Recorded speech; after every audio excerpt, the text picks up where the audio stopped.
Bonjour à tous, nous nous retrouvons dans nos vergers. Ça fait maintenant quelques jours que nous avons attaqué la taille en verre.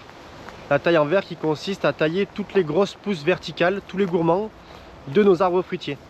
Alors c'est une taille qui s'effectue sur nos pruniers, nos nectariniers, nos pêchers ainsi que nos abricotiers. Là on se retrouve dans la partie de nos nectariniers qui ne sont pas encore taillés. Et vous voyez toutes ces grosses branches qui montent bien droites, tous ces gourmands, eh bien on va tout simplement les couper. Donc celui-ci, celui-ci, celui-ci, tout ce qui est au milieu qui monte droit et toutes les grosses branches également qui montent droites, même en haut de l'arbre, eh bien on va les couper.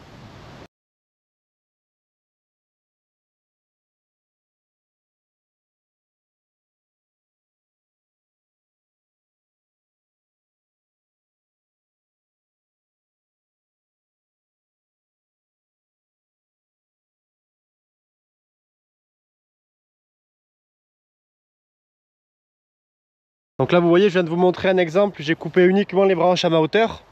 Vous voyez que déjà là on a une meilleure aération et une meilleure luminosité au sein de l'arbre. Donc il va me rester évidemment à faire tout le haut. Et déjà ça donne vraiment un ordre d'idée sur cette taille. Comme vous l'avez vu, c'est une taille qui se fait avec un sécateur à deux mains, ce qu'on appelle un ébrancheur. Tout simplement parce que les gourmands ils ont quand même un certain diamètre. Ils sont quand même relativement costauds. Et le fait de tailler avec ce type de sécateur là, ça nous permet tout simplement de faciliter le travail. Ça nous permet de couper des branches en hauteur sans forcément monter sur la boîte. Et surtout d'avoir une certaine force quand on va couper la branche.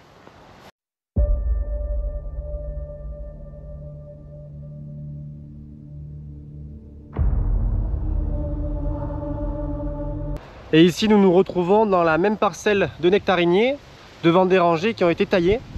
Donc toutes les pousses verticales, tous les gourmands ont été taillés. Vous voyez qu'il y a énormément de bois au sol. C'est des arbres qui ont le même âge et qui ont été plantés en même temps que les autres, mais qui ceux-là sont taillés.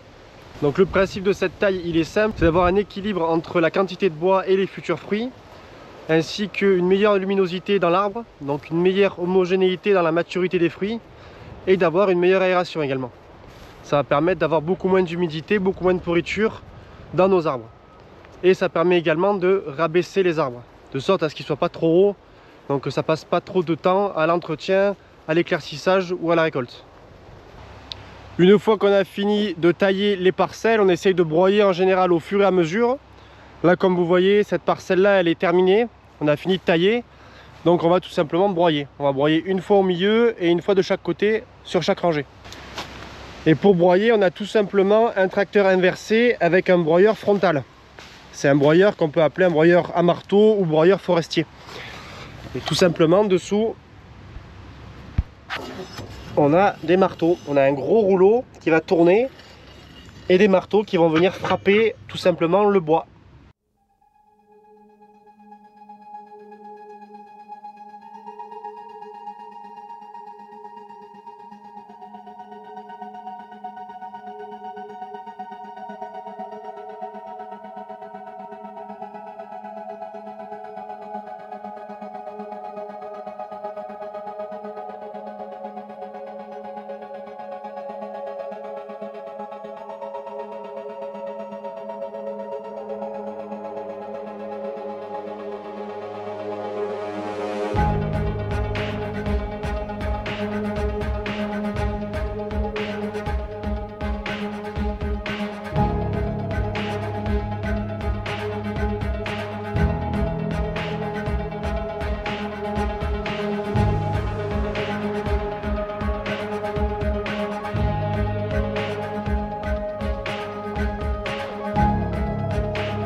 Là, comme vous le voyez, cette parcelle de 3 rangées, on a fini de la tailler, donc j'ai broyé. Il faut savoir qu'on essaye toutes les semaines de broyer au fur et à mesure qu'on a taillé. Ça nous permet de broyer du bois qui est vraiment bien frais. C'est beaucoup plus facile à broyer. Donc là, comme vous le voyez, je suis passé une fois au milieu et une fois de chaque côté. Ça fait un travail vraiment super propre. Une fois qu'on aura fini l'entièreté de la taille en verre sur notre verger, donc tout ce qui est pêcher, nectarinier, abricotier, prunier, on va donc passer broyer au fur et à mesure, comme je viens de vous l'expliquer, et on laissera comme ça. Ça nous permettra par la suite de tailler. Il faut savoir que les pêchers nectariniers, on a besoin de repasser tailler à partir de début janvier, dès qu'il n'y a plus de feuilles. On peut commencer même en décembre. Dès qu'on n'a plus les feuilles sur les arbres, on va faire la sélection des baguettes. Donc c'est une deuxième taille qui s'effectue sur les pêchers nectariniers. Et à la fin de cette taille-là, on rebroiera donc les vergers. Et par la suite, on utilisera les outils, donc par exemple l'endéneur, pour enlever toutes les branches qui vont se situer au milieu des rangées. Et après on rebroiera. C'est-à-dire que le gros entretien final, on le fera une fois que tout sera taillé, vers fin janvier, une fois que la taille des baguettes sera terminée.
Sur ce, merci à vous.